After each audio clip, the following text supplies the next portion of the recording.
nós vamos falar um pouquinho, conhecer um pouquinho mais sobre essa obra preciosa que foi lançada por Allan Kardec no ano de 1868, no dia 6 de janeiro. E essa obra é uma obra muito extensa, uma obra gostosa de ler, ela não é difícil, é uma obra que nos traz muitas informações importantes e que demonstram o cuidado, o estudo, a pesquisa intensa e imensa realizada por Kardec, nos mostra toda a preocupação que ele teve de unir a ciência, a religião e a filosofia dentro de todas as orientações e informações trazidas pelo mundo espiritual, aliadas aos conhecimentos em desenvolvimento da ciência, da tecnologia, dos estudos da época. Então, nós vamos, ao lermos essa obra, nós vamos observando esse entrelaçamento e esse cuidado que o nosso querido codificador Kardec teve ao tratar de assuntos pertinentes à questão da Gênese e também pertinentes à vida do Mestre Jesus. Essa obra coloca o ser humano frente ao universo. Então, no seu prefácio, nós já vemos essa colocação. O ser humano frente ao universo, né? Quem somos nós? O que nós fazemos no planeta Terra? Como a vida surgiu?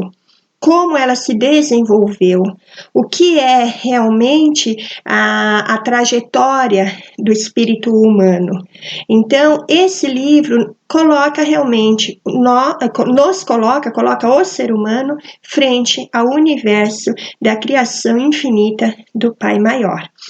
Ele é o último livro do Pentateuco kardeciano, composto pelo Livro dos Espíritos, pelo Livro dos Médiuns, pelo Evangelho segundo o Espiritismo, o Céu e o Inferno ou a Justiça Divina segundo o Espiritismo, e ele é o quinto, a Gênese, os Milagres e as Predições segundo o Espiritismo.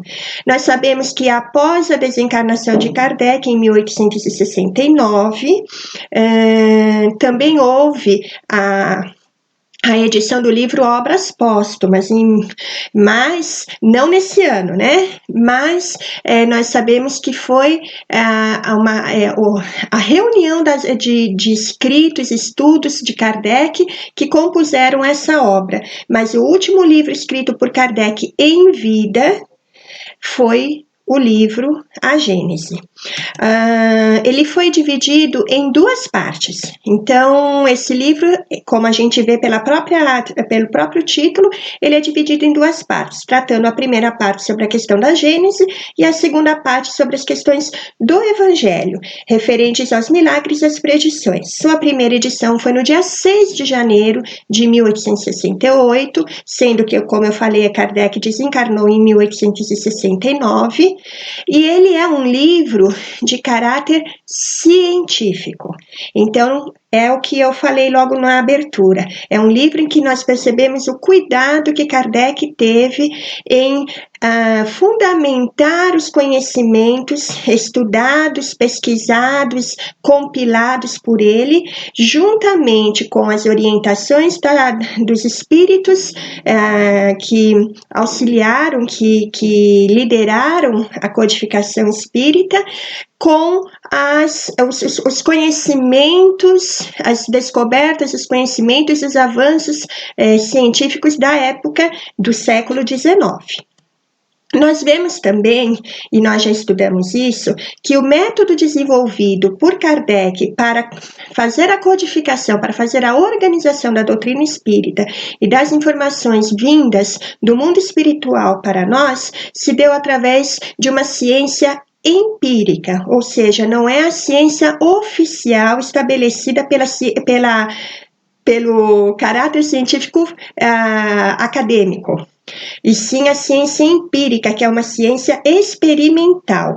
Então, o próprio Kardec dizia que para se tratar para se estudar, fenômenos espirituais, não se poderiam usar os mesmos recursos e os mesmos processos acadêmicos que se utiliza para realizar os estudos dos fenômenos materiais. Então, Kardec, ele deu essa amplitude à ciência empírica, transformando num processo muito bem estabelecido, disciplinado e constituído para o estudo dos fenômenos anímicos mediúnicos que advieram através da doutrina espírita e da sua codificação. E para isso, ele se utilizou da maiêutica socrática. A maiêutica socrática é a visão, é a concepção de que, obviamente, né, vindo do filósofo Sócrates, de que as verdades, elas estão ali para serem descobertas, trazidas à tona. Então, elas estão dentro de nós e elas vão sendo trabalhadas através de questionamentos para serem trazidas à tona, trazidas à realidade, exteriorizadas, mas dentro de um processo rigoroso de questionamentos e que fazem com que, através do confrontamento das respostas e das novas questões desse questionamento, vá se conseguindo, vamos dizer assim, peneirar quando a gente fala de uma pedra preciosa, né, que vai sendo também lapidada, para que aquilo que surja no final, no resultado final de determinado questionamento, que sempre vai estar ligado a outro e a outro e a outro, porque tudo se entrelaça, é tudo uma teia, né, dentro da composição universal. Então, aquilo que surge de tudo isso é a verdade. Então, trabalhando dentro desse processo da maiêutica socrática, Kardec levantou todo um questionamento junto aos espíritos que o estavam assessorando, para que ele pudesse questionar, requestionar, servindo de um processo de criação de uma tese, apresentação de uma antítese, para que surgisse uma nova tese. E assim, o processo, aliás, para que surgisse uma síntese e a partir daí uma nova tese, e assim o processo fosse se multiplicando e fosse dando a fundamentação, a estruturação para todas as informações e verdades trazidas pelo mundo espiritual. E Kardec mesmo, ele falava, né, que a fé inabalável é aquela que é capaz de encarar a razão face a face em todas as épocas da humanidade. E para que a fé se torne inabalável, ela necessita estar de mãos dadas com a ciência e com a religião, porque a vivência da fé é uma vivência filosófica, é uma fundamentação de vida, são princípios, preceitos e valores que fundamentam a conduta do ser através daquilo em que ele baseia e por aquilo em que ele através do que ele se norteia para a sua vivência, tanto na vida física quanto na vida espiritual. Então, nós vemos a seriedade do trabalho de Kardec nessas poucas palavras, né, que poderiam se expandir muito mais, estender muito mais, porque há muito a ser dito sobre o codificador. Mas o que nos diz essa obra, que é o nosso alvo de hoje no nosso estudo? Ela é o resultado coletivo, né, do ensino coletivo, aliás, e simultâneo dos espíritos. Ela e todas as obras de Kardec, ou seja, toda a fundamentação da doutrina espírita. A doutrina espírita, ela tem uma literatura muito extensa, a qual nós temos que ter um bom senso, uma criticidade muito grande e um conhecimento aprofundado das obras básicas para que a gente possa realmente distinguir o joio do trigo, porque, infelizmente, há muitas publicações que fogem àquilo que realmente estejam de acordo com os fundamentos, com os alicerces da doutrina.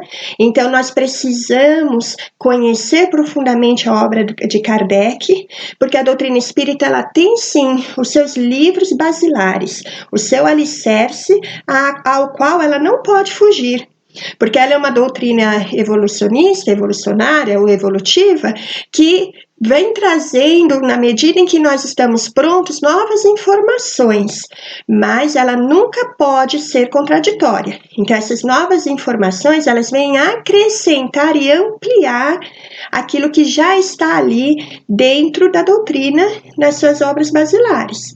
Para que ela seja coerente, para que ela não se contradiga, ela tem que estar em consonância com as informações novas trazidas, novas não, complementares trazidas.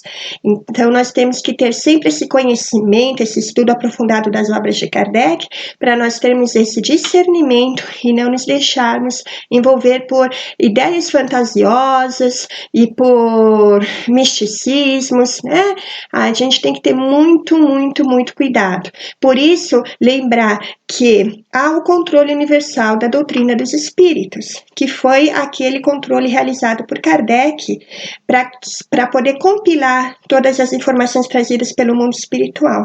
E nós temos que levar isso muito a sério para que a doutrina espírita não passe a se formar de opiniões individuais, de espíritos e médiuns, né? Mas seguir aquele bom senso de Kardec. Então, o resultado desse ensino coletivo e simultâneo dos espíritos, dentro desse bom senso e desse estudo aprofundado, é a doutrina espírita, e dentro da doutrina espírita, a obra da Gênese, ou a Gênese. E Kardec também falava que tudo deve ser possível de se avaliar com conhecimento de causa. O que significa isso? Que as coisas precisam ser conhecidas na sua profundidade, nos seus alicerces, nos seus princípios, para que elas realmente possam ser avaliadas. Então, o conhecimento é fundamental para que haja discernimento e se desenvolva a sabedoria. Né? Isso é muito importante. Qual é o caminho percorrido nessa obra por Kardec? Como que ele estruturou o livro? No início do livro, Kardec, dos capítulos 1 ao 4, ele faz um tratado, ele discorre sobre os caracteres da revelação espírita, conversando, trabalhando, tratando da questão do desenvolvimento da revelação espírita, um pouco disso que nós estávamos falando, né? Sobre como as informações chegam, como elas se estruturam. Depois, Kardec fala sobre Deus e sobre a sua existência. E a gente pega lá no livro primeiro de O Livro dos Espíritos, no capítulo 1, quando fala sobre a primeira pergunta do livro, que é Deus? E depois vem falando sobre os atributos de Deus. A gente percebe uma coisa também que é importante a gente saber, que todas as demais obras de Kardec, elas têm ligação direta com o conteúdo dos 4 livros inseridos em O Livro dos Espíritos. Então, cada um desses livros do Pentateuco tem ligação com um desses livros de O Livro dos Espíritos ou de várias partes desse livro. Então, a gente percebe, por exemplo, né, que o Evangelho segundo o Espiritismo, ele está no livro 3º, ele parte dos estudos de O Livro 3º de O Livro dos Espíritos, que trata das leis morais, das leis naturais e toda a questão moral dos ensinamentos de Jesus. E é a partir daí que Kardec desenvolve o Evangelho segundo o Espiritismo. Assim também a Gênese, nós vamos encontrar dentro do seu conteúdo, do seu desenvolvimento, muitas dessas informações ligadas ao livro 1º, também ao livro 4º, em alguns momentos a vários pontos, mas é daí que saem as informações e são trabalhadas, discorridas, ampliadas nessa obra da Gênese. Então, Kardec fala sobre Deus e a sua existência, ele aborda a questão do instinto, que faz parte da nossa evolução, no processo evolutivo de nós seres, principalmente seres encarnados, mas também enquanto desencarnados, tá? E a inteligência, o desenvolvimento da inteligência, o uso da inteligência, o que também denota o uso do livre-arbítrio. E ele aborda em um dos capítulos a questão do bem e do mal, colocando principalmente que o mal é a ausência do bem, é a ignorância do bem. O mal não é um preceito já que foi criado, né? Não é algo que foi criado como mal. O mal é a decorrência da ignorância moral dos seres. Então, é a decorrência, ele surge em decorrência da ausência do bem, que é uma conquista evolutiva dos espíritos. Então, nesses capítulos primeiros, a Kardec discorre muito bem sobre todas essas questões.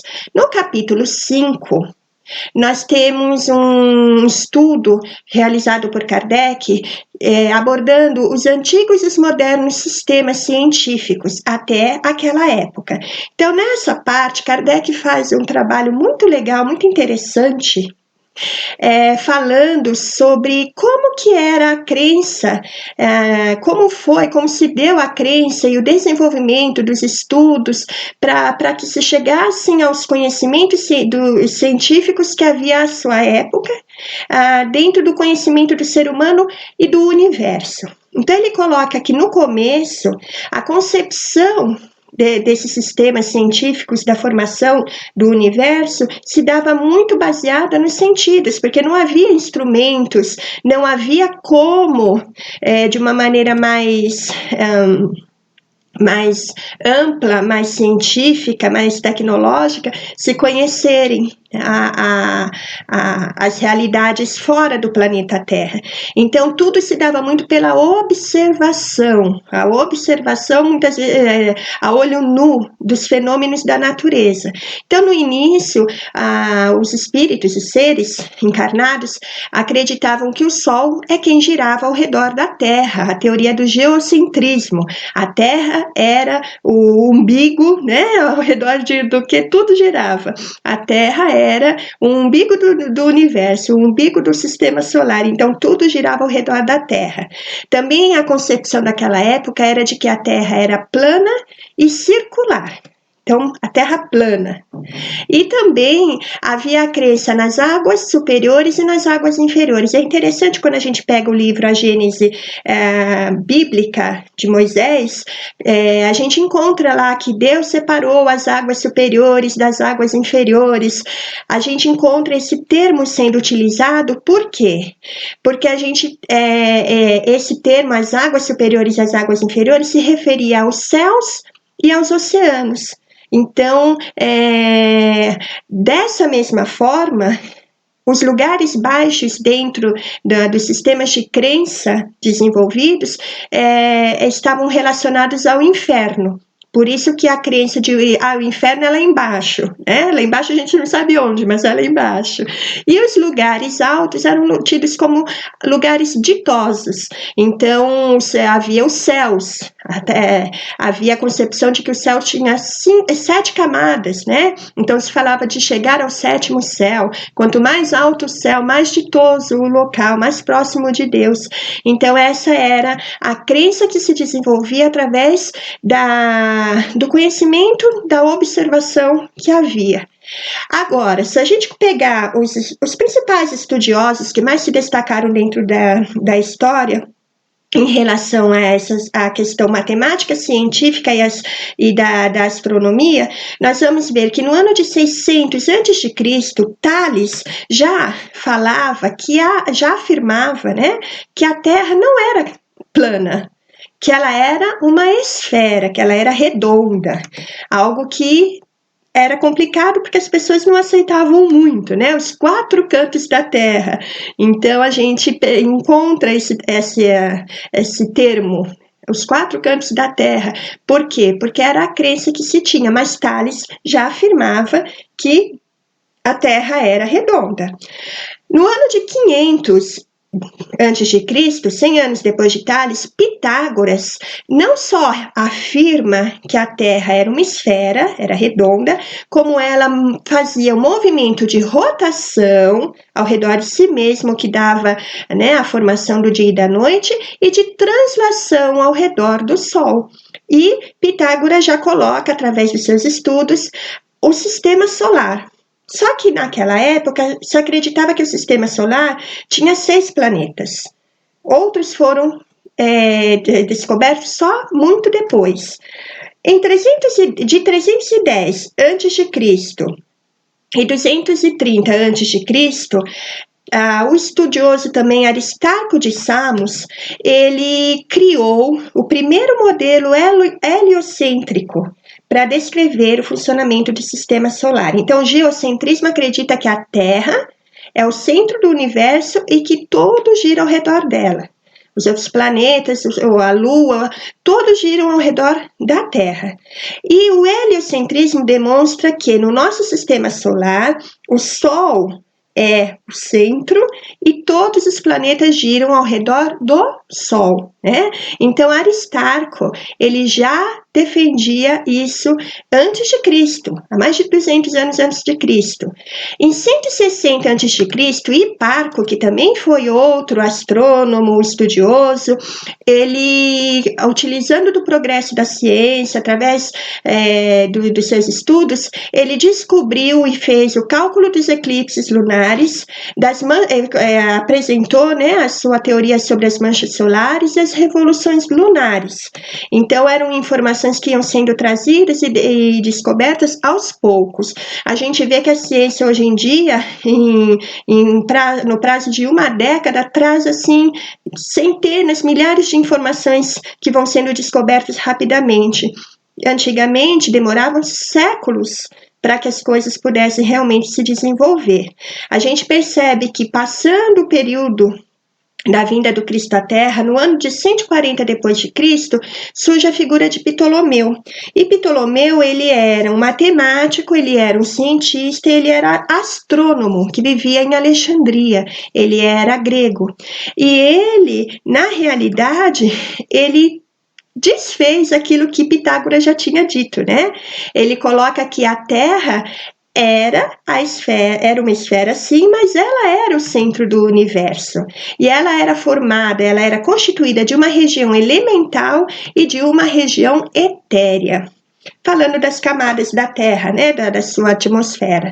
E aí, só no século 16 é que Copérnico, entre 1472 e 1543, então finzinho do século XV, começo do século XVI, ele retoma os conhecimentos e as informações desenvolvidas por Pitágoras e ele coloca dentro dos seus estudos e das suas obras que o sistema solar funcionava de maneira heliocêntrica, que a Lua era apenas um satélite e que todos giravam ao redor do Sol.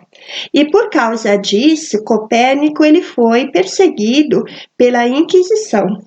Na realidade, ele teve que lutar, porque ele demorou muito para lançar as suas obras, porque ele sabia que ele seria perseguido, porque a igreja só aceitava como verdade, e isso ela manteve até o século XIX, praticamente, século XVII, século XVIII, século XIX, quando o Papa aceitou a teoria do heliocentrismo, reconhecendo que havia um erro na visão da igreja. Mas antes disso, a igreja só aceitava que a Terra era o centro de tudo. Então, houve, né, no decorrer da história, esse confronto entre as opiniões dos cientistas, dos estudiosos e da igreja. No século XVII surge Galileu Galilei, que usando o telescópio que foi criado em 1608 por Hans Lippershey, que era também um grande estudioso e inventor, aperfeiçoando, né, a ideia do telescópio, acrescentando aí, vamos dizer assim, incrementando esse telescópio, Galileu Galilei conseguiu observar melhor os planetas, os sóis, os satélites, e ele confirmou as informações trazidas por Copérnico através das órbitas, do delineamento das órbitas dos planetas.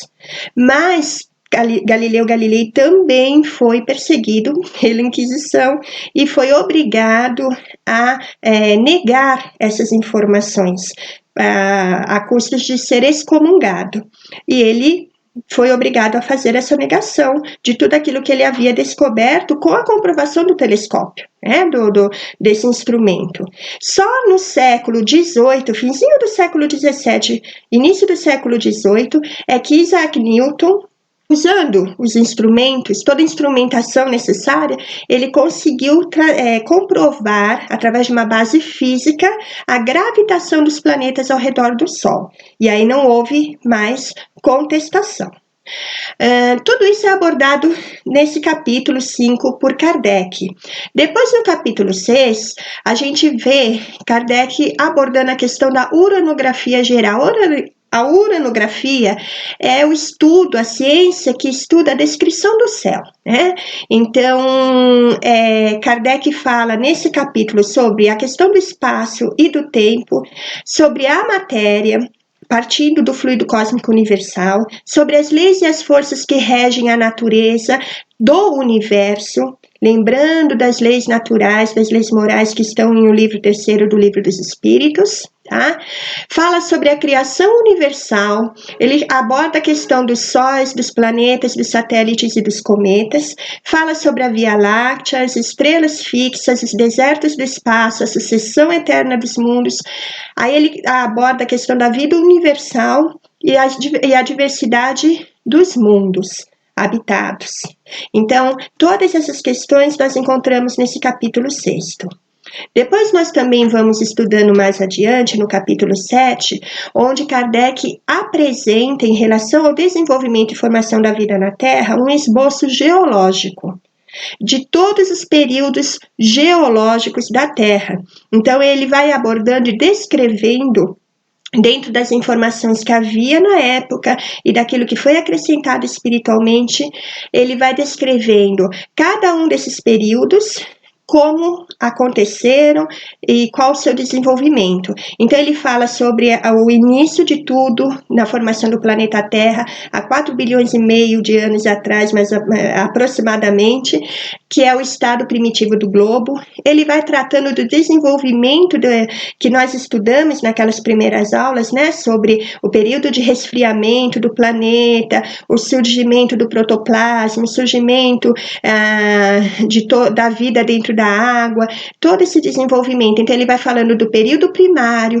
do período de transição, do período secundário, período terciário, ele fala do período diluviano e do período atual, não atual de agora, né, mas fazendo referência ao nascimento do homem em diante. Então, ele discorre sobre todas essas questões. E dentro desse discorrer dessas questões, no capítulo 8º, ele acaba tratando sobre as teorias de formação do planeta Terra. Então ele aborda uma teoria que estava em voga na época, que era a teoria do estudioso Buffon, que era conhecida como teoria da projeção, que dizia que a Terra havia se formado porque um cometa havia se chocado com o Sol, e o Sol teria se projetado em partículas, e essas partículas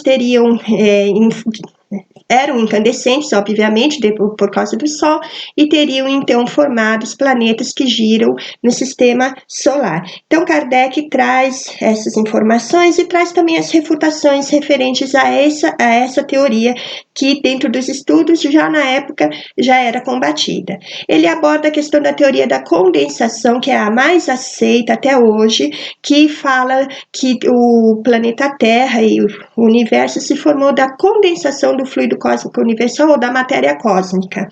Ele aborda a questão da teoria da incrustação, que também é uma teoria que aborda de uma maneira mística e mais fantasiosa a questão do desenvolvimento da Terra, e que culmina na crença da alma da Terra.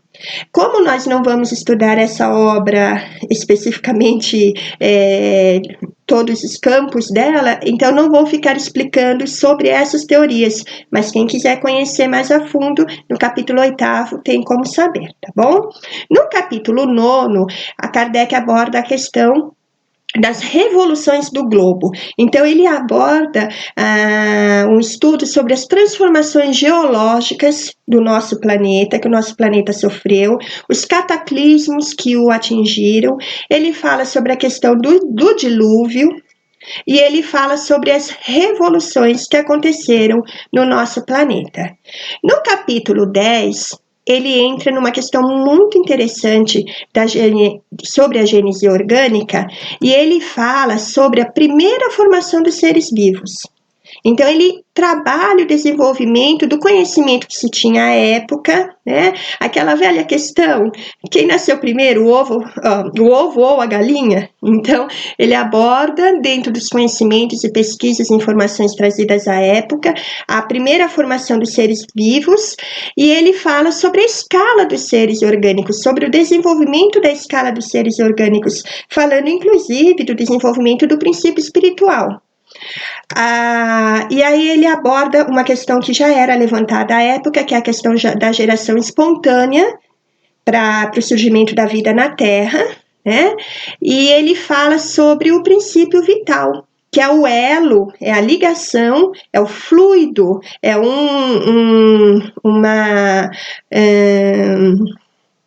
uma variável, não sei se essa palavra seria mais certa, mas é a que está me vindo agora na cabeça, que vem do fluido cósmico universal, né? Uma variação do fluido cósmico universal, do princípio cósmico universal, do fluido, aliás, que se torna o princípio vital e faz com que haja a ligação entre o corpo espiritual e o corpo físico, ou entre o ser espiritual e o ser material. Tá?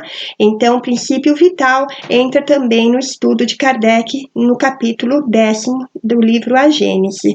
É muito interessante estudar e compreender bem o que Kardec fala em relação a essas questões todas, até abordar o surgimento do homem no nosso mundo, no nosso planeta, do homem encarnado, porque nós não podemos esquecer que antes dos primeiros seres humanos encarnarem aqui, já havia o desenvolvimento espiritual no mundo espiritual, né? E toda uma trajetória de espíritos e de desenvolvimento e de responsáveis para a vida no nosso planeta. Aí ele aborda questões importantes nesse mesmo capítulo. Ele fala, ele traz as informações do ser humano, do ser humano encarnado, como sendo evolução do animal. Ele fala tanto da questão da evolução anímica, né? Ou seja, da evolução espiritual, passando pelos reinos da natureza, o espírito, o princípio espiritual passando pelos reinos da natureza, como ele também fala sobre o desenvolvimento dos corpos, dentro daquilo que o seu contemporâneo, o Darwin, trazia na lei da evolução. Kardec trazia, Darwin trouxe o conhecimento em relação à evolução material, dos corpos orgânicos, e Kardec em relação ao desenvolvimento e evolução espiritual. E eles foram contemporâneos, complementando e acrescentando, Kardec acrescentando ao que Darwin falava, porque ele traz a visão espiritual mais ampliada também. Ele aborda o que eu já falei lá atrás sobre a tese da geração espontânea. E aí nós chegamos ao capítulo 11. No capítulo 11, Kardec fala sobre a gênese espiritual. Então, olha, no 10º ele está falando sobre a gênese orgânica. Agora ele fala sobre a gênese espiritual, abordando o quê? A questão do princípio espiritual, ou princípio inteligente, ou o espírito em essência, como centelha divina e centelha de vida, como sementinha, tá? Então ele aborda essa questão. Ele já havia abordado a questão do fluido vital, ou do princípio, melhor dizendo, vital, que é o princípio que liga o espírito à matéria. E no capítulo 11 ele fala sobre o princípio espiritual, vamos dizer assim, a sementinha do espírito em desenvolvimento desde o começo de sua criação como simples e ignorante. E aí, dentro da trajetória evolutiva, é o princípio espiritual até que ele se torne um espírito individualizado, adentrando o reino hominal, despertando a sua razão e o uso do seu livre-arbítrio para a construção do seu eu moral. Tá? Então, a gente vê que dentro desse capítulo, Kardec aborda também, mais uma vez, a questão da união do princípio inteligente, PI é princípio inteligente, PE é princípio espiritual, os dois são a mesma coisa, e a matéria, abordando o quê? O PF, ou seja, o princípio, o PF não, o PV, o princípio vital, tá? Aí Kardec apresenta também uma hipótese, Kardec coloca como hipótese aquela época mais aceita para o surgimento dos primeiros corpos humanos, e é aí que ele coloca que os corpos humanos realmente teriam vindo provenientes dos animais, dos macacos. Então, ele coloca que a transformação que é colocada, projetada, promovida no corpo físico com o decorrer do desenvolvimento dos corpos a partir dos primeiros hominídeos, se dá pela estrutura espiritual dos espíritos que começaram a habitar esses corpos.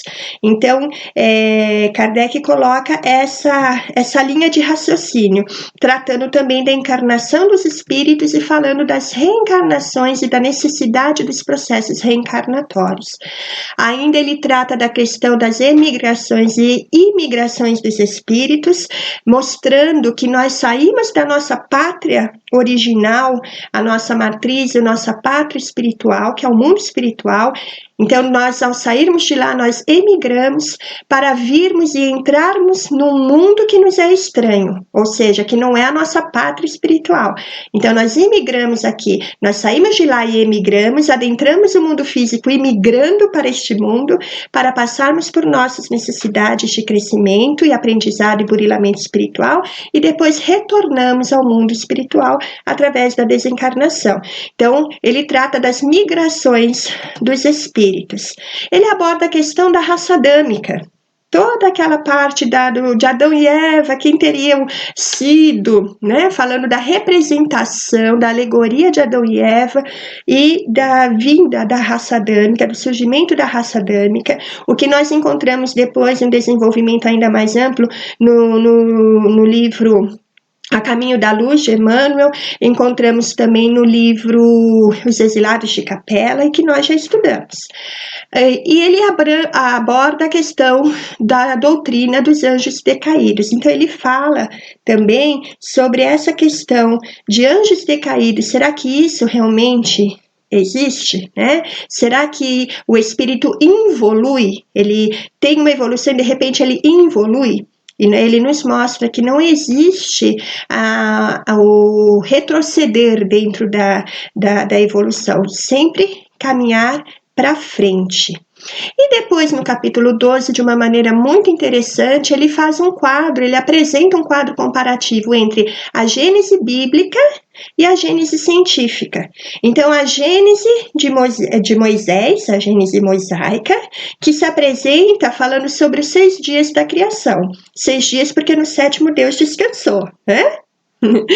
E ele aborda a questão dessa comparação em relação àqueles períodos geológicos da Terra, mostrando que cada dia da alegoria de Moisés se refere a um período geológico do desenvolvimento do planeta Terra. Então, cada dia demorou, dependendo do período geológico, bilhões ou milhões de anos para acontecer, né?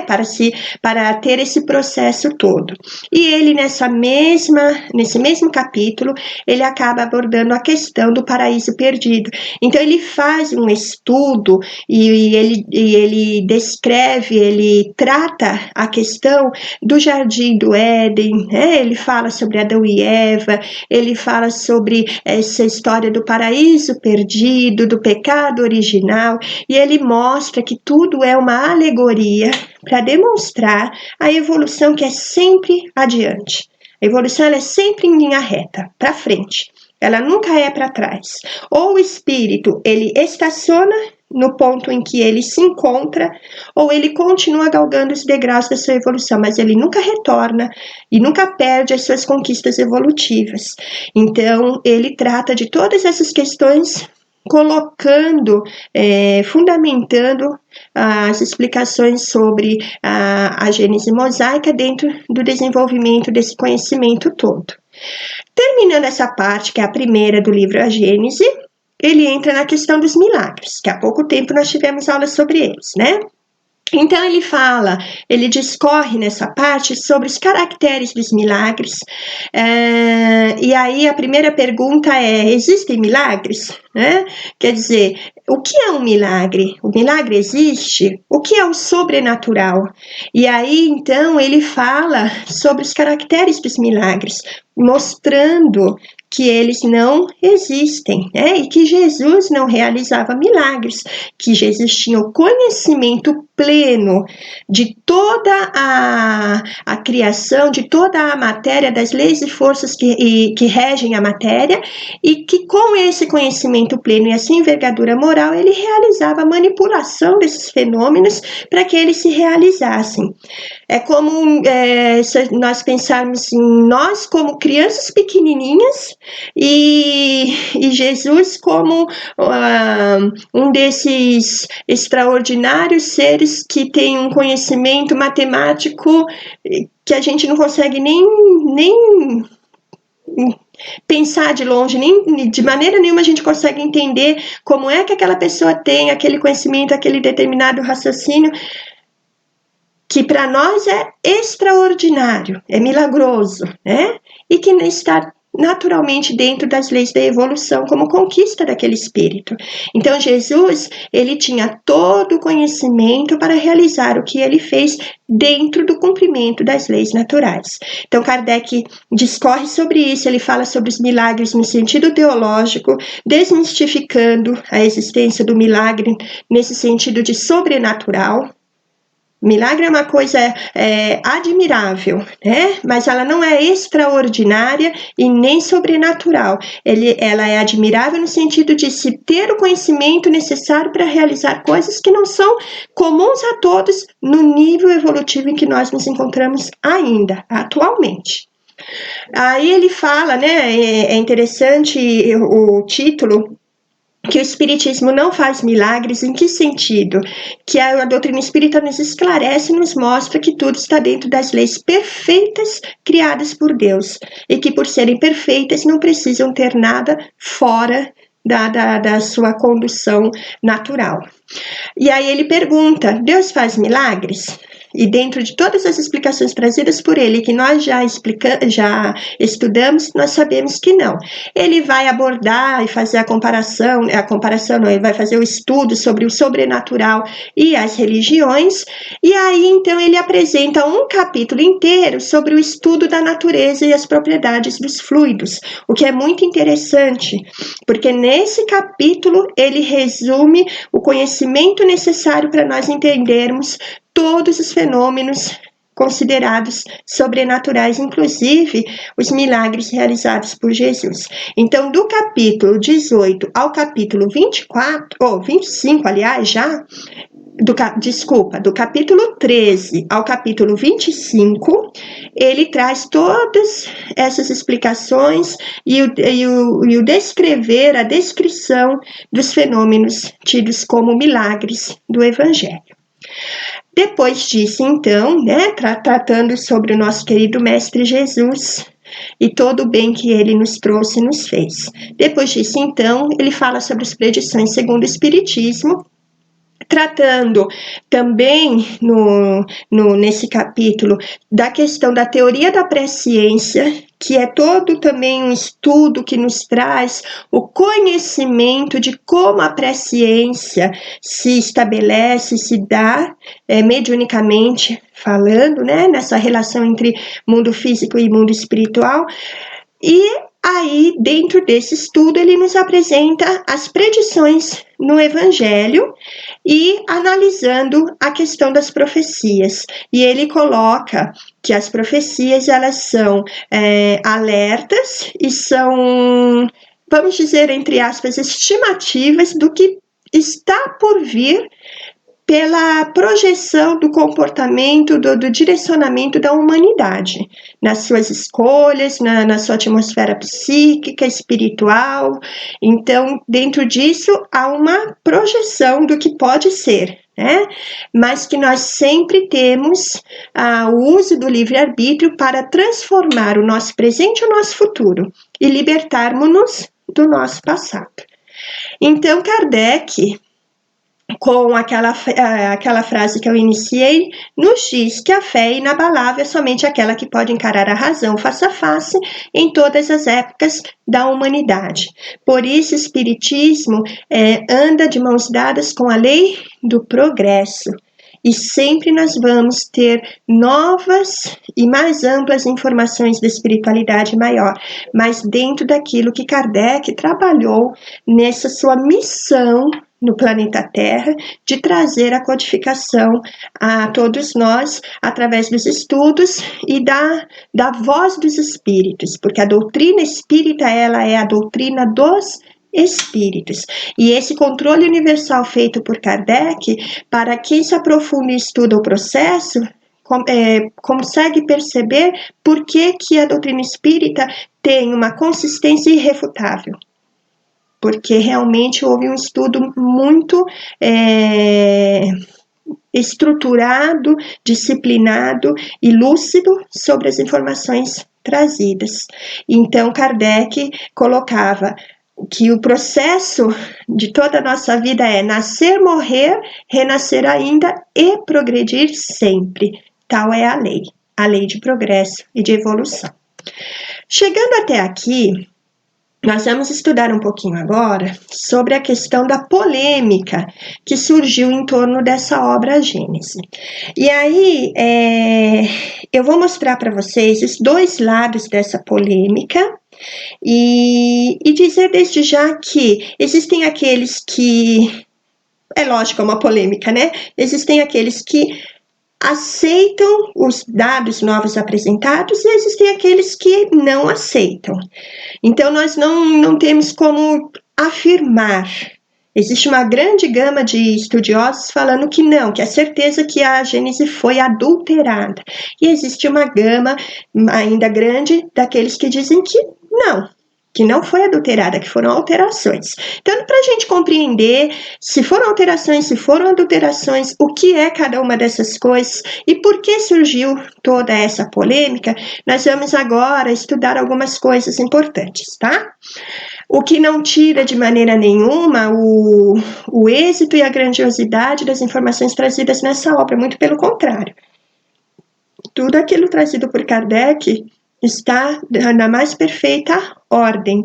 É o ser humano que acaba, né, criando sempre as complicações para conseguir assimilar e acomodar em si aquilo que lhe é maior do que o seu estado íntimo. É aquilo que vem do alto, é maior do que a gente. Então, a gente tem um pouco de dificuldade, às vezes... Algumas atitudes, alguns procedimentos ou alguns questionamentos acabam alterando esse processo, complicando esse processo. Mas o importante é a gente saber que, independente dessa polêmica, se nós pegarmos a obra original de Kardec e formos à fonte, que é a primeira edição, nós vamos encontrar o texto fiel de Allan Kardec. Eu acho que essa é a grande sacada dessa polêmica. Tá? Então, não tem como saber? Vamos à fonte, vamos beber da fonte, ou seja, vamos pegar a primeira edição. Não tem, eu acho que é isso. Mas para a gente conhecer melhor o que está sendo tratado, eu vou conversar um pouquinho com vocês, tá bom? Então, assim, a gente já viu, hoje mesmo, na nossa conversa, que a data da primeira edição do livro A Gênesis, Milagres e Predições segundo o Evangelho, escrita por Kardec em 1868, foi no dia 6 de janeiro desse ano, né? Nesse mesmo ano, no prazo de 3 meses, houve um pedido, houve a necessidade de se produzirem a segunda e a terceira edições desse mesmo livro, porque foram vendidos muito rapidamente, né? Foi uma procura, uma aceitação, um entusiasmo muito grande em cima do lançamento dessa obra, que era muito esperada. A quarta edição foi pedida e foi feita no primeiro semestre do ano de 1869. Tá? Agora, a quinta edição, então até aí tudo bem, Kardec estava vivo, mas a quinta edição, ela foi lançada no dia 23 de dezembro de 1872, conforme nos indica, nos informa o site eletrônico da Biblioteca Nacional da França. Então, essa quinta edição, ela foi lançada 3 anos depois da morte de Kardec. Até aí, tudo bem, né? Mas acontece que essa quinta edição, na sua capa, ela vem com a seguinte informação: ela foi revista, corrigida e ampliada. E a polêmica vem exatamente daí. A quinta edição foi revista, corrigida e ampliada por quem?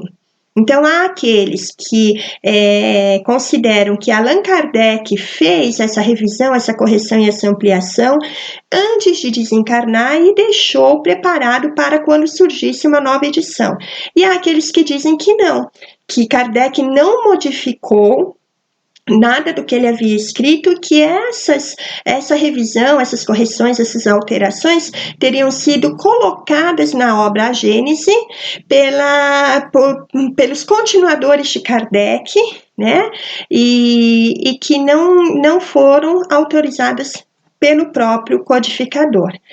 Aí a gente vai lembrar, que é aquilo que a gente tinha conversado um pouquinho em aula, que o problema a gente não tem como saber se foi Kardec, se não foi Kardec. Se foi Kardec, ele ampliou as informações, mas ele não teria se contradito naquilo que ele já teria lançado anteriormente, certo? Pelo menos para mim a lógica é essa. Vamos dizer, eu como escritora, eu escrevi o livro Educando com Sabedoria. Se eu pego o meu livro e leio e falo, não, eu escrevi errado, não, eu me confundi, não, isso não faz sentido, eu vou lançar um novo livro, o que eu vou fazer? Eu vou prefaciar esse livro, eu vou fazer uma introdução nesse livro, comentando sobre aquilo que a necessidade de eu modificar algumas informações, de eu trazer uma nova perspectiva sobre determinados fatos, e vou então, a partir daí, apresentar as novas informações. O que acontece é que o livro A Gênese, ela não tem um prefácio, ela não tem uma introdução explicativa por parte de Kardec, esse livro A Gênese a partir da quinta edição, falando sobre isso. Então, fica como Kardec desdizendo ou ocultando algumas coisas que ele já tinha lançado em 4 edições que tiveram uma tiragem muito grande. Então, será que ele agiria dessa maneira? Mesmo porque, se a gente for lembrar e estudar, a gente vai ver que Kardec, ele tinha ciência de que ele não tinha uma saúde muito firme e de que ele não ia viver por muito tempo, para lhe dar tempo de fazer tantas alterações e tantas coisas, né? Então, fica aí esse questionamento. A gente tem que ver que a quinta edição, essa que foi revista, que foi corrigida, que foi ampliada, é a que serve de espelho para as novas edições. O que significa isso? Ela é a que é usada para reprodução. Eles usam essa quinta edição para reproduzir a Gênese no mundo inteiro. Então, como foi a última edição, é ela que tem, né, que serve de base para reprodução no mundo inteiro. E, ao mesmo tempo, para as traduções. Então, a gente aqui no Brasil, a gente tem o livro A Gênese traduzida a partir do que nos diz a quinta edição. Agora não, agora já existem edições, não, publicações que nos trazem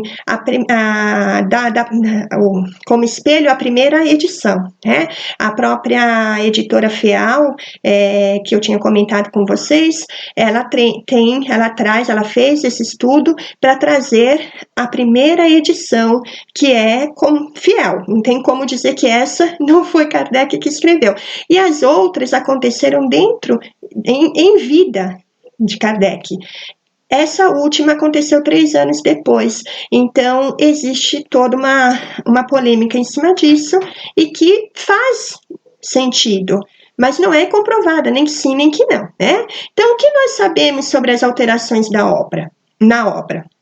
Eu peguei algumas coisas importantes que eu encontrei dentro das pesquisas, então eu vou ler para vocês, tá? Desde a relevante pesquisa documental e bibliográfica de Simone Privato Goldanisch, publicada pela Confederação Espírita Argentina no livro El Legado de Allan Kardec, em 2017, as alterações sofridas e questões envolvendo a legitimidade da quinta edição, não da obra, da quinta edição francesa da obra A Gênese, Os Milagres e as Predições segundo o Espiritismo, passaram a ser discutidas por entidades federativas e estudiosos espíritas de vários países. Então, em vários países isso foi analisado. A notícia de que foi localizado em uma biblioteca suíça um exemplar da quinta edição, datado em sua capa com o ano de 1869, gerou incontida euforia por alguns, curiosidade histórica e científica por outros, e, para muitos adeptos, não chegou a ser o tipo de assunto pelo qual se sentem atraídos e mostram-se indiferentes. Então, dentro de toda essa história, tem aqueles espíritas que pensam assim, isso não muda em nada, né? Na realidade, eu sou a favor do estudo. Eu sou a favor da pesquisa. Eu acho que não muda na nossa questão moral, não muda na nossa entrega ao bem, à caridade, à reforma íntima, à nossa conduta moral e espiritual.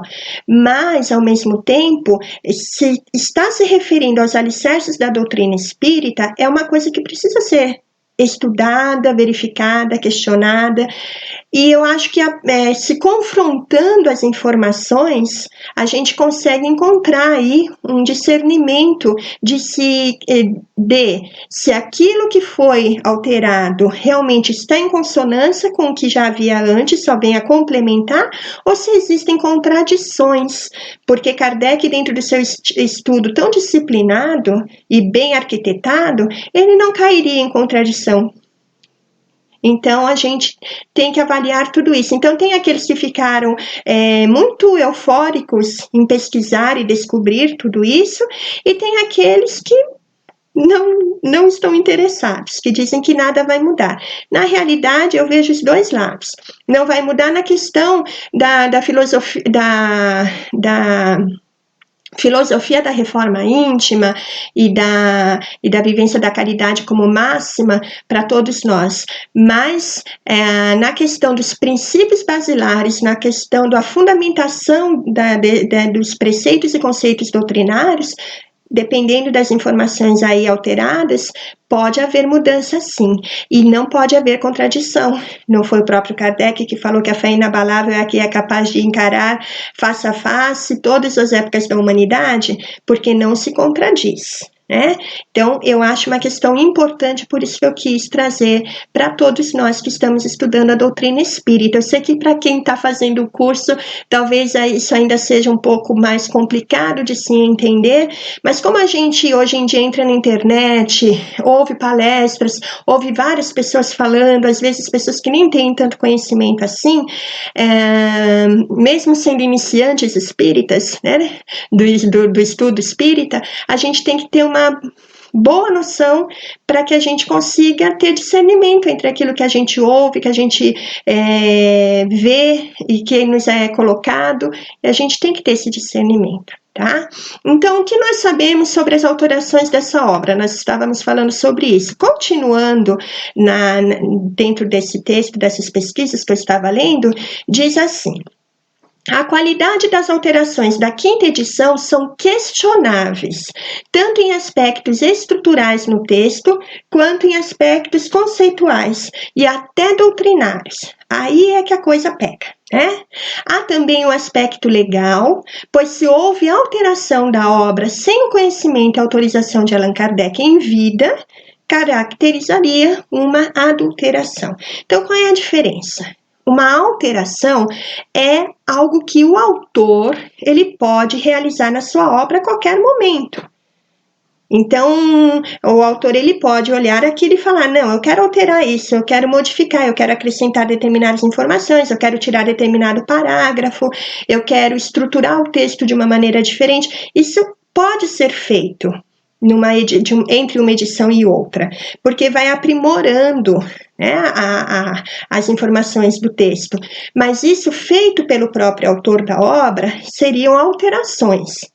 Agora, se isso venha a ser feito por uma pessoa que não é a autora dessa obra, seja durante a vida desse autor ou após a sua morte, que foi no caso de Kardec, o que seria, né, caracterizado aí como por aqueles que acreditam na adulteração, aí sim seria uma adulteração, não seria uma alteração. E aí estaria fora da lei, né? Estaria fora dos aspectos da lei. Tá?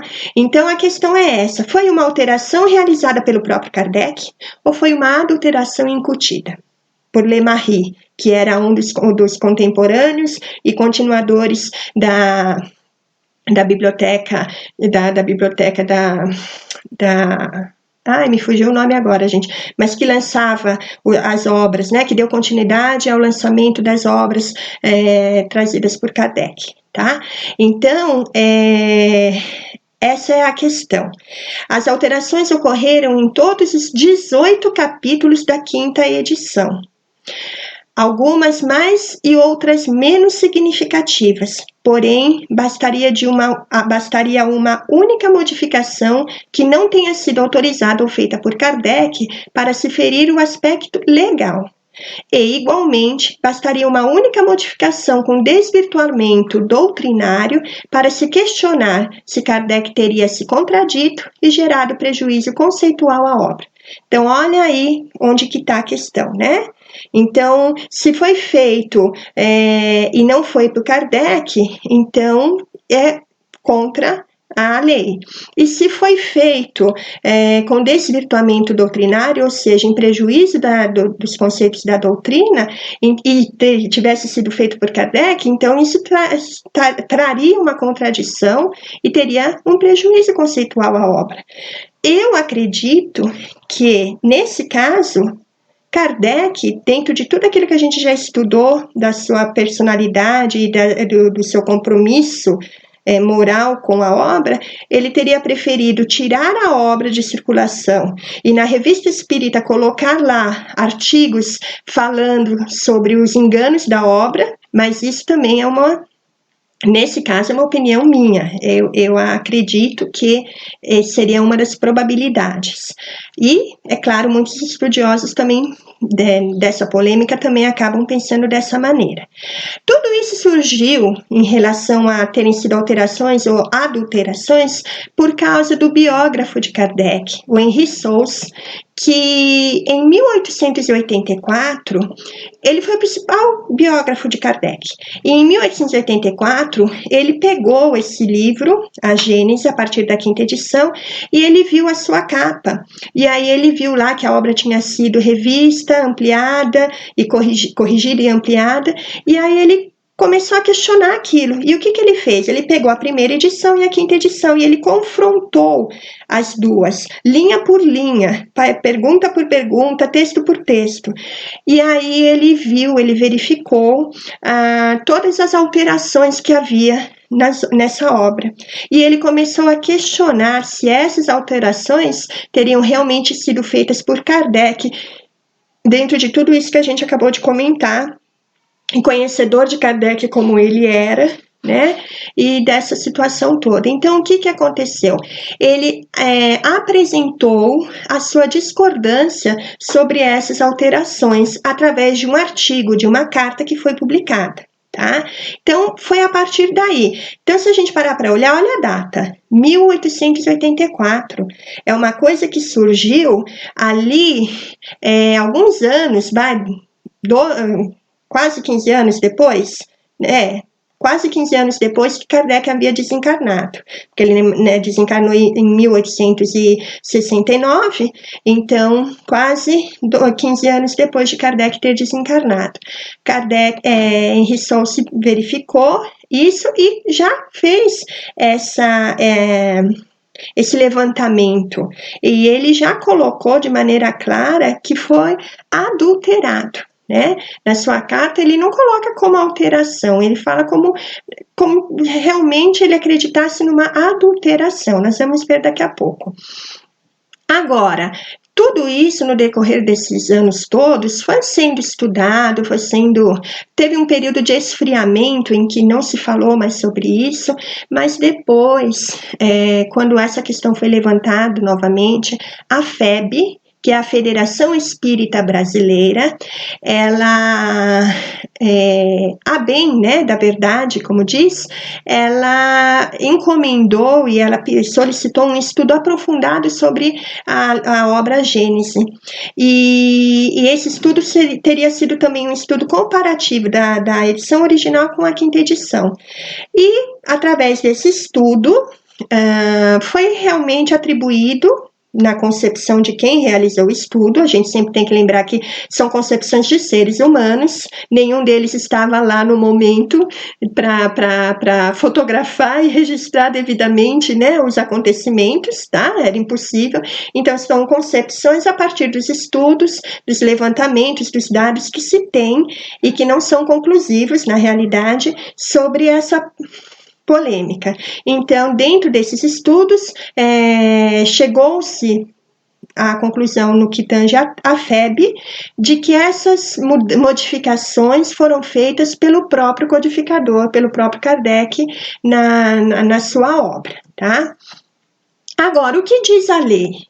A lei diz que, na dúvida relativa à autoria das alterações que foram realizadas em uma obra, permanece a edição original como referência e espelho. Então, quer dizer o quê? Que se há dúvida sobre a quinta edição de Kardec, falando-se necessariamente da Gênese, então a obra tem que ser reproduzida a partir da sua edição original. O espelho tem que ser a edição original e deve ser tomada como referência essa edição. Tá? Que é aquilo que eu falei logo no começo, que eu também concordo plenamente. Não se sabe? Então vamos usar a primeira, que é a que realmente Kardec escreveu sem a menor sombra de dúvida, do começo ao fim, né? Então, essas alterações ou adulterações que foram feitas, elas são, de uma certa maneira, há um consenso. O consenso é que a Gênese sofreu alterações. Isso é uma coisa, é um fato comprovado. Você pega a quinta edição, você pega a primeira, você encontra as diferenças, vou colocar assim, tá? Então, o que se admite de forma generalizada por todos? Que a obra apresenta alterações na redação de muitas palavras e frases, além do... Olha como é complicado isso, do acréscimo e da supressão, quer dizer, da retirada de vários parágrafos. Parágrafos esses isolados no texto ou sucessivos, ou seja, trechos de texto, sobretudo nos capítulos 2º, 3º, 15, 15º e 18º, ou 15 e 18, né? Além de uma nova ordenação na sequência de determinadas frases dos textos. Ou seja, na estrutura do texto, uma frase que estava aqui embaixo ser colocada lá em cima, ou vice-versa. Isso pode alterar o sentido de um texto. Eu já trabalhei como revisora de texto, né? E eu já trabalhei com essa parte, então, e como professora também, né? Então, a gente percebe que uma linha que é colocada em outro local, uma frase que é colocada em outro local, em outro tempo determinado daquele texto, pode ter um sentido diferenciado, um sentido diferente. Então, é uma coisa complicada, né? Porque pode ter alterado as informações trazidas pela Gênese. Por isso essa polêmica é tão grande. Quais seriam as refutações da FEB, da Federação Espírita Brasileira, para acreditar que não houve adulteração? Que houve alteração feita por Kardec, alterações no plural, né? Bom, primeiro a FEB se pega ao fato que no final do século XIX, havia na França, local óbvio, né? Em que Kardec vivia, havia uma dificuldade muito grande de toda a ordem, tanto no campo político, quanto econômico, quanto social. Então, foi o período pós-Napoleão, pós-Revolução Francesa, a Comuna também, né, as revoluções. Então, toda essa movimentação no país gerou desemprego, fome, frio, miséria, como diz, um tempo de anarquia e de convulsão social. Então, a FEB coloca que o distanciamento entre a quarta edição e a quinta edição teria tido como um dos motivos essa dificuldade toda pela qual estava passando a França nessa época. Também fala que a quarta edição ainda não estava totalmente vendida, até que a quinta produção que a quinta edição foi produzida em 1872. Então, que como a quarta edição não estava totalmente vendida, então não havia necessidade de se produzir a quinta edição antes dessa data. Então, que estaria guardada sim para ser produzida assim que houvesse necessidade. Isso porque tem lá, né, dentro das documentações, tem lá quando que foram feitas o registro de cada uma das edições, a papelada do pagamento de Kardec para o responsável. Então, há toda essa documentação. Mas aí, eu, particularmente, coloco um outro questionamento que eu faria dentro dessa polêmica, não colocando nenhum lado nem o outro, tá? Só aquela história do bom senso, né, que a gente tem que ter. Eu fico pensando assim, se Kardec tivesse observado que na sua obra havia necessidade de tantas mudanças como foram feitas e de reavaliar alguns pontos, será que ele esperaria que a quarta edição fosse toda vendida para depois mandar fazer a quinta edição, com essa revisão, com essa ampliação? Ou ele já falaria, não, recolhe o que não vendeu da quarta edição e vamos corrigir, modificar aquilo que precisa ser modificado? É um ponto a ser questionado aí, tá? A FEB também coloca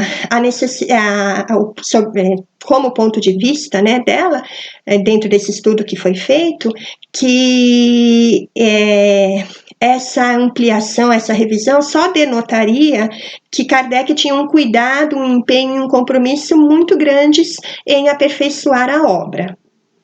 É um dos pontos, mas aí eu entro naquilo que eu acabei de falar atrás, né? Também uma das conclusões que se chegou dentro desse estudo, é que tudo foi feito sem ferir essas modificações todas, alterações que foram feitas, não feriram a harmonia do conjunto da obra e não atentaram contra o conteúdo doutrinário dos ensinamentos revelados pelos imortais, ou seja, pelos espíritos. Na realidade, quando a gente para avaliar a obra, a gente percebe algumas coisas importantes. Que dentro da nossa aula aqui a gente não vai entrar nessa questão. Um dia, quando nós pudermos nos encontrar fisicamente novamente, a gente pode até sentar e conversar sobre isso, mas para quem assistiu às aulas sobre Jesus, que a gente estudou, vai lembrar da questão do rustanguismo, né, do Jean-Baptiste Rustan, que também era médium e foi o autor e foi o organizador, o coordenador da obra Os Quatro Evangelhos, que foi trazido pela Collignon, que era a médium, e que essa obra traz a questão de Jesus ter vindo à Terra com um corpo fluídico e não um corpo material. Então, quando a gente pega a Gênese original e a Gênese da quinta edição, a gente percebe algumas alterações em relação a essa informação, como se Kardec considerasse possível isso, né?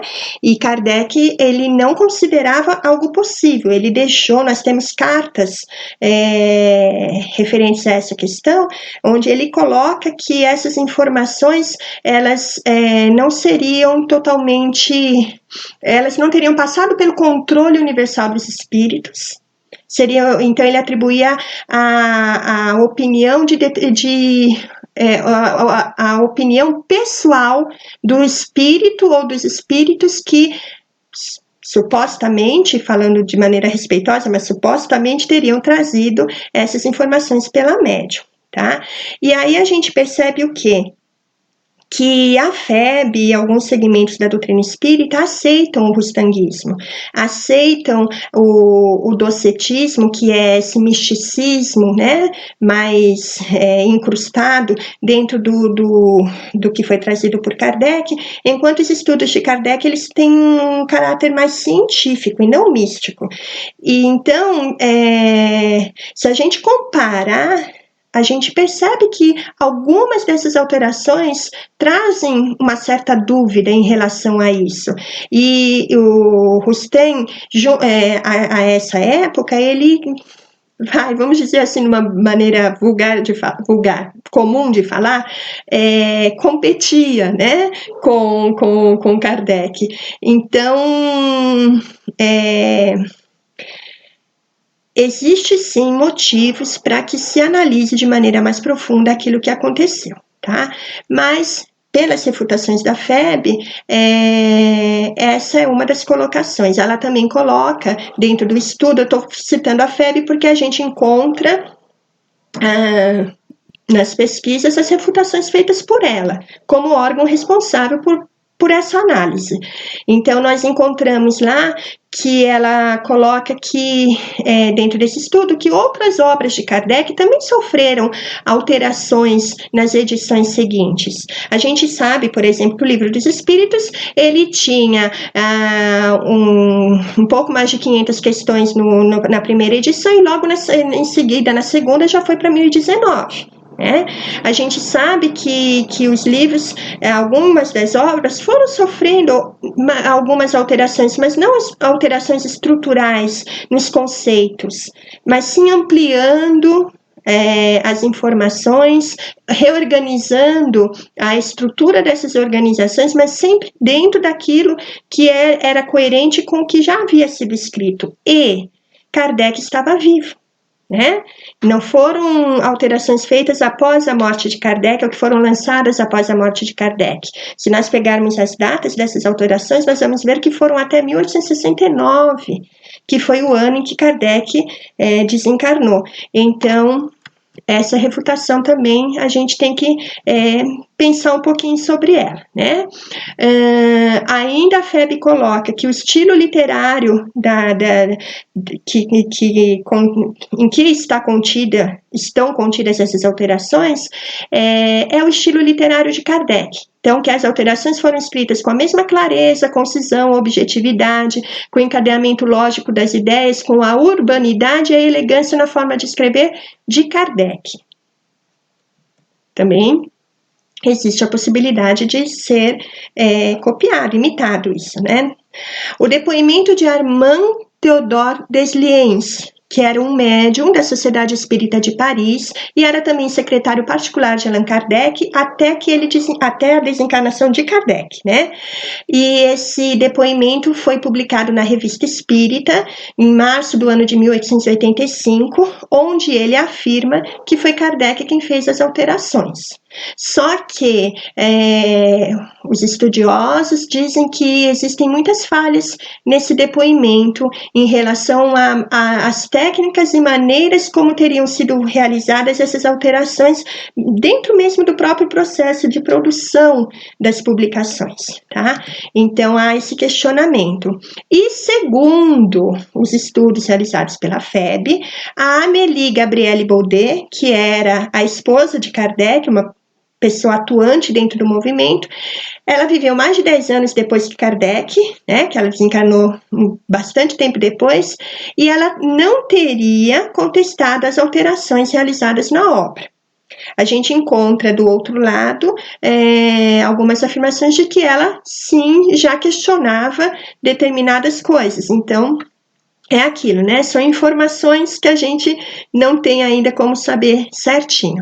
O artigo, que foi intitulado como Uma Infâmia, que foi publicado no L'Espiritisme, que é o Espiritismo, na primeira quinzena de dezembro de 1884, escrito por Henri Sauce, né? É o que traz a questão de que teria havido adulteração e não alteração no livro A Gênese. Aí está a cópia, né, de uma parte dessa carta, tá, desse artigo, e aí um trecho desse artigo diz assim: descobri, Henri Sauce falando, descobri, comparando os textos da primeira e da quinta edição, que 126 trechos tinham sido modificados, acrescentados ou suprimidos. Desse número, 11 foram objetos de uma revisão parcial. Então, 11 foram revistos, né? 50 foram acrescidos, quer dizer, foram acrescentados após a quarta edição. E 65 foram retirados. Aí é que está. Será que foi feito por Kardec? Não foi feito por Kardec, né? Então, ele continua falando, e não conta os números dos parágrafos trocados de lugar, nem os títulos que foram adicionados. Então, há títulos que não havia na primeira edição, não havia, e eles também encontram, ele havia encontrado a mudança dos parágrafos, da ordem, né, dos parágrafos que foram trocados de lugar.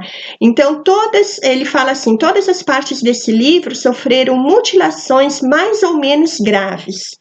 E ele acrescenta mais o capítulo 18, que é intitulado Os Tempos São Chegados, é o que foi mais maltratado. As modificações feitas nele o tornam quase irreconhecível.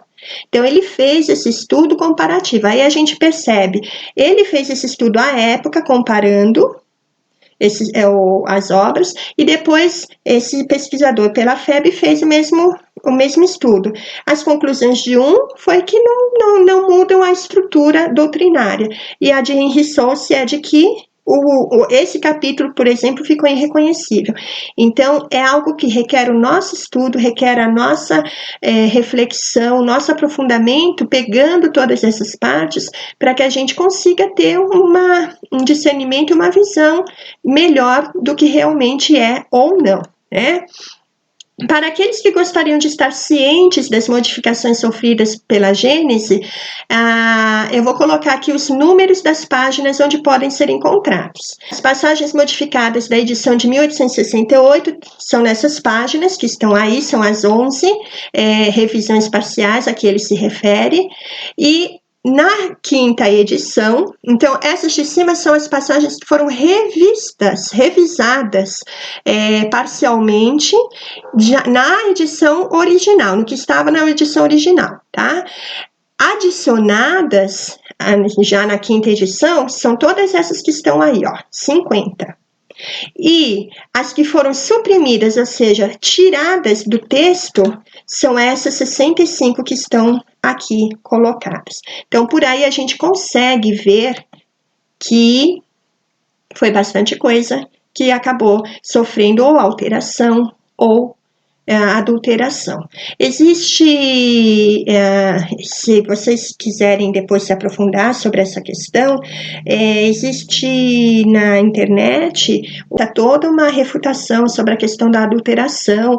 Quando a gente pega do outro lado, nós temos as informações também daqueles que estão ligados a esse movimento, com palestras explicando como que foi toda essa pesquisa, todo esse estudo, o que teria sido o motivo para gerar essa questão das adulterações.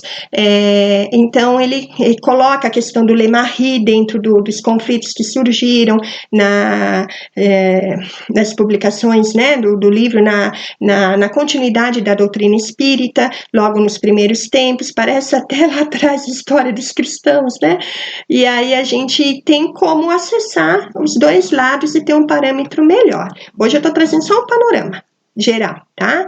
E falando das modificações e de suas consequências, quase encerrando o nosso assunto já, né?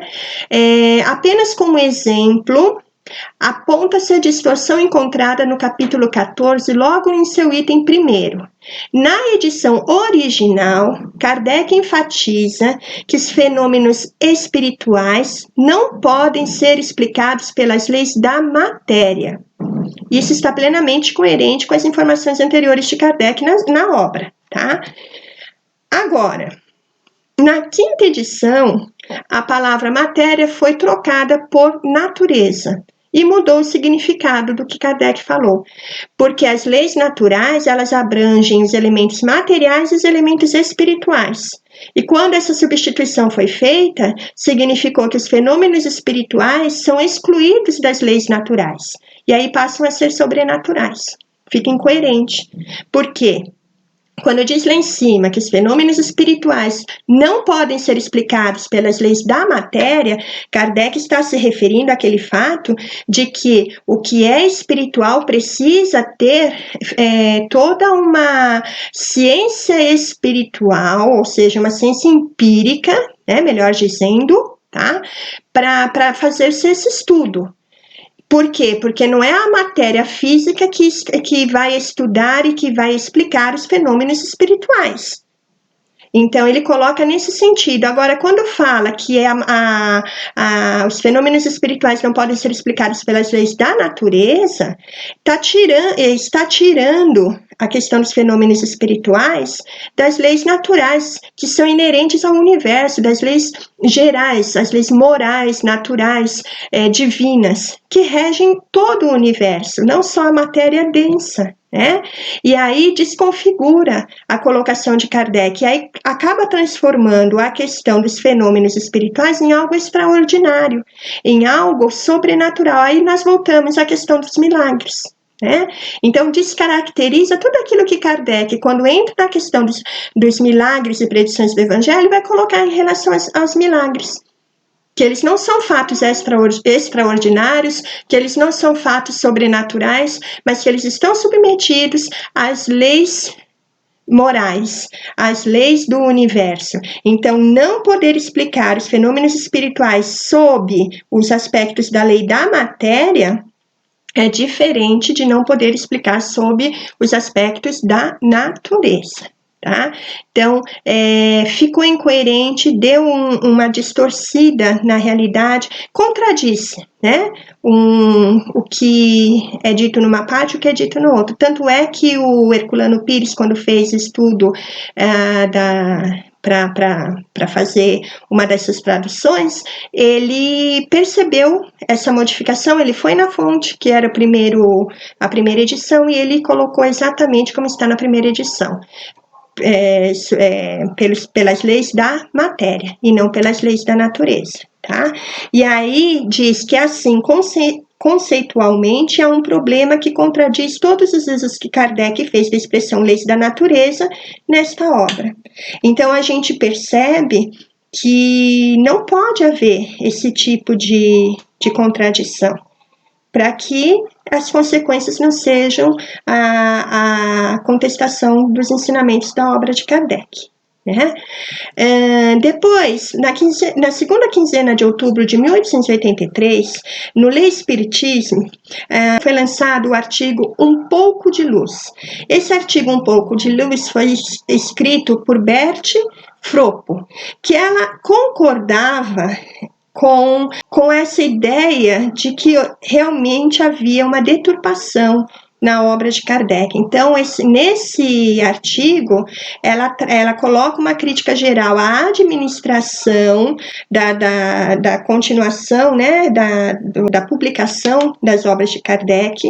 Ela teria também suspeitado das deturpações que teriam sido colocadas na obra de Kardec.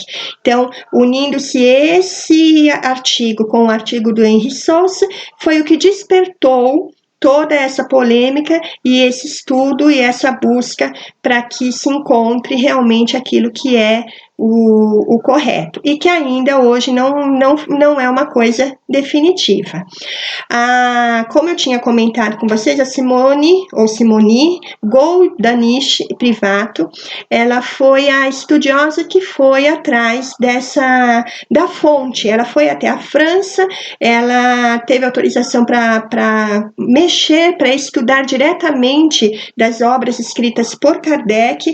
Ela fez essa comparação, ela fez o levantamento dos estudos de toda essa pesquisa, e no seu livro, que se intitula El Legado, ela coloca, dentro de todo esse procedimento que ela teve, esse processo cuidadoso de também fazer essas investigações, ela coloca o que está abaixo escrito, que na obra dela, né, ela conclui que os novos documentos encontrados provam de maneira categórica que a quinta edição de La Gênesis, que é o livro A Gênese, foi publicado em 1872, mais de 3 anos depois da morte física de Allan Kardec, sendo, portanto, falsa qualquer alegação a favor de que Allan Kardec seria o autor das modificações nela existentes.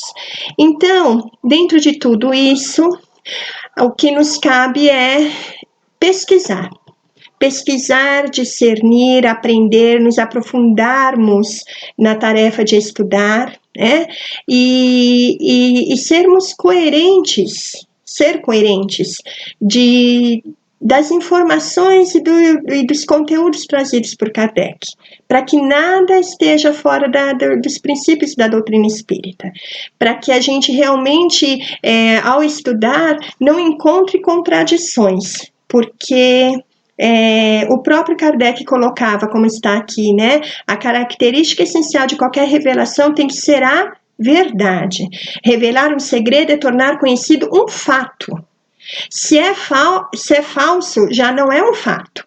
E, por consequência, não existe revelação. Então, olha aí a responsabilidade, né? E toda revelação desmentida por fatos deixa de o ser se for atribuída a Deus. Por quê? Não podendo Deus mentir nem se enganar, ela não pode emanar dele. Deve ser considerada produto de uma concepção humana. Então, se dentro da doutrina espírita são trazidas as informações sob o controle universal dos espíritos, para que nós tenhamos acesso às verdades espirituais que, por hora, dentro do nosso nível evolutivo, nós temos como acessar, então toda essa revelação espírita, ela tem que estar alicerçada na verdade, ela tem que estar alicerçada na certeza, e não seria o seu codificador a se contradizer, dentro de todo esse senso crítico e discernimento que nós encontramos na sua postura. Então, nós temos que nos aprofundar, nós temos que estudar, nós temos que debater as questões sempre, temos que ser espíritas não acomodados, aqueles que estudam, fazem um curso e depois acham que já sabem tudo, é só trabalhar na parte espiritual. Não, pelo contrário. Nós somos ferramentas que têm que ir se afiando cada vez mais. Quanto mais conhecimentos nós adquirimos, quanto mais discernimento nós utilizamos, quanto mais nós incorporamos, no sentido de pôr dentro de nós esses conceitos, preceitos, princípios da doutrina espírita, mais isso vai nos modificando, nos aprimorando, nos transformando e nos encaminhando na nossa conduta. E isso vai fazendo com que, através dessa conduta pautada no discernimento e naquela fé inabalável dita por Kardec, nós possamos agir de maneira cada vez mais útil e benéfica em favor da nossa própria evolução e da evolução da humanidade. Então, nós temos que buscar esse discernimento. E, por enquanto, para nós podermos ter a certeza de que nós estamos bebendo da fonte original de Kardec, nós vamos buscar os ensinamentos do livro A Gênese no livro original, que é a primeira edição, e não naquilo que a gente ainda não tem certeza de se foi ou não adulterado. Então, primeira, segunda, terceira e quarta edições estão ok. A partir da quinta, a gente tem que fazer todo esse estudo, essa avaliação, porque não existe ainda um consenso em relação a essa questão, apenas esses levantamentos que trazem muito sobre o que nós pensarmos e sobre o que avaliar dentro dos ensinamentos do nosso mestre leonês, que é Kardec, para a gente poder realmente encontrar o que a espiritualidade quer que nós encontremos, que é a verdade.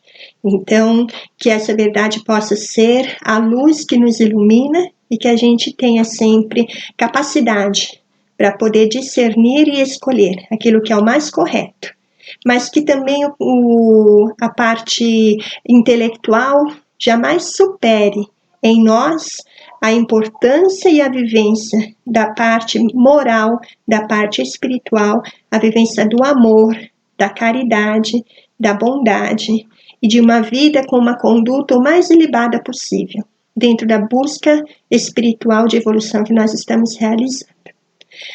É isso, já estudamos bastante, vamos encerrar por aqui. Eu agradeço a atenção de todo mundo, um beijo para todos vocês, boa noite, fiquem com Deus.